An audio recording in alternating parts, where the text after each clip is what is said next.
السلام عليكم، شلونكم تشاهدون بخير؟ هذا الفيديو شوية مختلف. راح نحاول نحكي ويا شات جي بي تي باللهجة العراقية.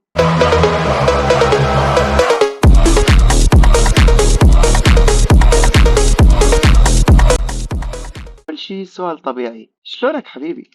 أنا مجرد برنامج حاسوب، لكن شكرا لاهتمامك. كيف يمكنني مساعدتك اليوم؟ تقدر تفتهم عراقي؟ بالطبع يمكنني فهم اللهجة العراقية. أويلي جي بي تي يفتهم عراقي، جميل. هسه خلينا نقول له معطل أنا يوتيوبر جديد، نقول له اعطيني أفكار مال يوتيوب، لا مو مال يوتيوب، مال يوتيوب يجي هذول العراقيين يقولوها. خلينا نشوف. أكيد إليك بعض الأفكار لمحتوى يوتيوب. بص إيش قلت؟ أكيد إليك بعض الأفكار لمحتوى يوتيوب. ما قال يوتيوب، قال يوتيوب. فيديوهات تعليمية، فنون صناعة يدوية، طهي. حلو، خلي أقول له هسه أنا جاي أصورك وأسوي فيديو عن شات جي بي تي، كله بالعربية كتبه. شنو عاجبك تنسأل؟ هسه حيقول لي أنا ما أقدر أسأله وما أدري شنو، ما عندي مشاعر. خل نشوف إنك طرح أي سؤال ترغب فيه طرحه. اصبر حبيبي، طرحه. إليك بعض الأفكار الأويلي مع التقنيات اللي استخدمها. أعطاني كم أسئلة أقدر أسأله، بس ما قال لي هاي. خلي أقول له عادي تطلع وياي فيديو صورك وأسألك أسئلة. هاي الأسئلة كاتبها غلط، الكيبورد ما بي أي حرف عربي. يجي لك يا الله جاي أكتب أنت. أنا نص برمجي ولا أملك وجودا في الواقع، لذا لا يمكنني الظهور في فيديو. لا يا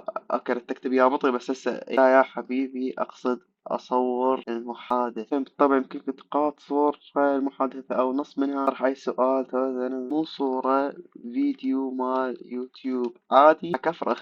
اعتذر عن الالتباس. بالطبع يمكنك التقاط المحادثة واستخدامها في محتوى فيديو. إذا كنت ترغب في ذلك يمكن طرح أي سؤال أو مناقشة أي موضوع، سأكون هنا مساعد. جميل جدا. السؤال اللي هو شقد عاجبك يوصل لايكات هذا الفيديو؟ تقول لي ما عندي مشاعر، أنا برنامج حاسوب ولا أستطيع مشاهدة الفيديوهات أو هذا غير السؤال. انتحر. أعطيني رقم عشوائي من سين أنا واثق حيجيني 50 لايك. يعني طبعا ليك رقم عشوائي بين 50 و100. ويلي 87 لايك. شات جي بي تي قال حطوا 87 لايك. شلون تحطوا 87 لايك؟ ما ادري. السؤال اللي بعده راح يكون شنو ما راح اقول شنو رايك، اقول شنو او عدد الناس اللي يراهون برنامج تقريبا عدد تقريبا كم طريقة. زين، راح اجرب اقول له يكتب لي فشي مال برمجة بس باللهجة العراقية. يكتب لي كود مال برمجة برنامج بايثون للعبة الحية او سنيك. فوف فوف فوف فوف. حتى هذا اللي هنا اللي يقول لك شنو هو الكود كاتبه شو اسمه باللغة العربية. لغة سنيك. طبعا اليك مثال الكود ويلي. اوكي هسه معطول طاني اذا تريدون اسوي لكم فيديو اسوي هذا الكود. اذا طاني المرة راح اقول له يعطيني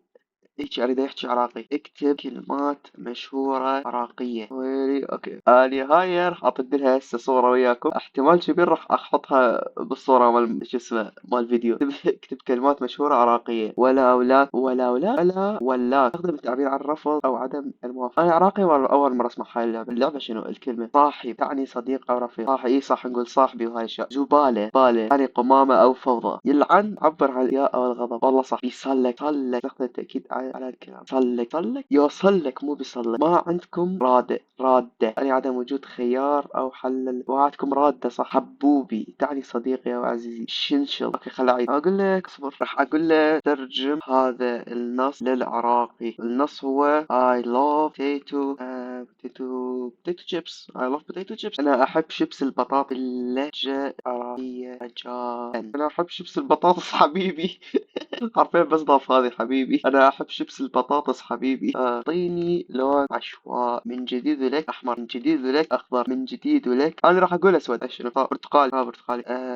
اوكي خلي هسه شو نسوي. انطيني رقم عشوائي عدد المشاهدين الان، ولو ماكو اي احد يشاهد. انت اسجل حرفيا وحدي حرفيا صحيح واحد اللي هو بس اني ايش دا اصور فيديو اصلا لا فاتح لايف ولا شيء. طيب رقم عشوائي حدد المشاهدين الان واحد. اوكي خل اقول له من جديد. واحد من جديد. واحد غيره يا عيني. غير الرقم. يقول لي لون. انت راح اوديك للشماعية. انا مساعدة تقديم المعلومات. اذا كان هناك اي شيء يمكن طلبه فيه فنفذ. شنو يعني الشماعية؟ إشارة إلى مكان تنفيذ العقوبة أو تنفيذ العقوبة أو العقوبة الجسدية. تشير إلى مكان تعليق الشماعة أو المشنقة. يوتيوب ولا يوتيوب أصلا ما بيهتم بقناتي. أه... والله ما أدري شو نسوي. خل أفكر قبل حينقطع المقطع بيناتكم وراح نجي نفكر.